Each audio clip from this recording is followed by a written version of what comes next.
Do you know exactly what went into your last hamburger?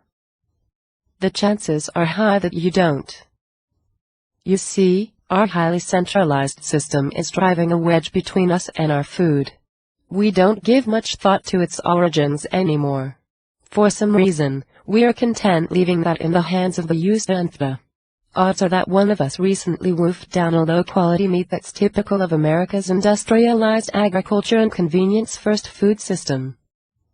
For example, a burger made with conventional beef is derived from a cow that's fed a diet of grains instead of grass. There are several problems with that, including an unhealthy composition of fats as well as exposure to pesticides applied to the GMO crops used in feed, and it's hurting us. But there are ways to escape the harmful divide between us and our beef. In fact, there is another option with a number of health advantages. The case for grass-fed beef. The industrialization of agriculture has replaced farming's best practices with farming's most efficient practices. Problem is, the most efficient practices largely neglect quality and sustainability. That cowboy ribeye you have in the fridge is a prime example. An estimated 97% of cattle taken to market are raised on feedlots, 85% of which are raised on feedlots that are spread across only 6 states. The largest feedlots cram together tens of thousands of cows in close quarters. So conditions are often abysmal and the animal's health is only of secondary importance to their growth rate. These cows are forced to eat food they don't naturally digest, including tainted grains treated with Monsanto's toxic Roundup herbicide. Antibiotics are typically required just to keep the cows on feedlots viable. And that's become common practice throughout American agriculture. An estimated 80% of all antibiotics used in the U.S. are used on livestock. Additionally, prior to slaughter, around 80% of feedlot cows are enhanced with growth hormones that preliminary research suggests disrupts human hormones and may even promote cancer. That's why the European Union bans the use of synthetic hormones in cattle. Now compare that situation to grass-fed cattle that are raised properly, with well-being and meat quality of the utmost importance. Besides being a leaner meat, grass-fed beef contains greater levels of most beneficial nutrients, including vitamins and E, as well as 3 cancer-fighting antioxidants, glutathione, superoxide dismutase and catalase. It also contains a healthy mix of essential fatty acids, meaning it doesn't elevate your cholesterol or invite other health problems the way grain-fed beef can. More specifically, grass-fed beef contains higher levels of omega-3 fatty acids. One of those acids is vital to the human brain and is why a diet high in these omega-3s has been found to lower the incidences of depression and reduce the risk of developing Alzheimer's disease. Another fatty acid GLA is 2 to 3 times more prevalent in grass-fed beef than conventional beef.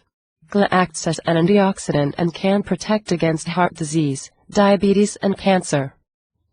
The right balance of essential fats is important to the functioning of the brain and all the rest of the human body's cells.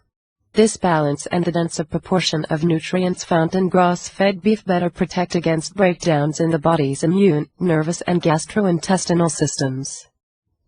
By local food, I think the case for grass-fed beef is clear. From a nutrition perspective, it offers fats that better keep our cholesterol in check as well as nutrients that assist our immune systems by preventing cell damage. From a sovereignty perspective, it supports localization that increases resiliency and reduces dependency on a highly centralized and somewhat unethical agricultural system. So do your body a favor and go shopping for high-quality meat. Check your local grocery store. If they don't carry organic grass-fed beef, they might at least stock 100% organic beef. While the latter indicates the cows were not fed pesticide-laden grains, given steroids or treated with antibiotics, it doesn't mean they were fed on grass. This is a good alternative to conventional beef, but it's not optimal. Visit your local farm. Really. A trip to the farm is not that scary. Actually, it'll make for a nostalgic day trip full of fresh air. Maybe snag a farm fresh, home-style lunch while you're out in the country. You might use localharvest.org, eatwild.com or eatwellguide.org, or even Craigslist or Google to find a farm near you. Once you're there, find out if they offer any products direct to consumers. They might even have a buying club, offer a CSA program, community-supported agriculture, or contribute to a co-op store in your area. Going straight to the farm will mean you can come away with a superior product and confidence that your food is produced under amenable conditions. Seek out a farmer's market or health food store. If finding a farm is not an option, let the farm come to you. Farmers markets are popping up all over, and the selection is always growing. At the same time, health food stores do their best to stock local, farm-fresh food. And you can probably feel confident that their rabid customers have effectively vetted the farm of origin. Finally, shop online. There are plenty of grass-fed meat producers carving out a niche with online consumers.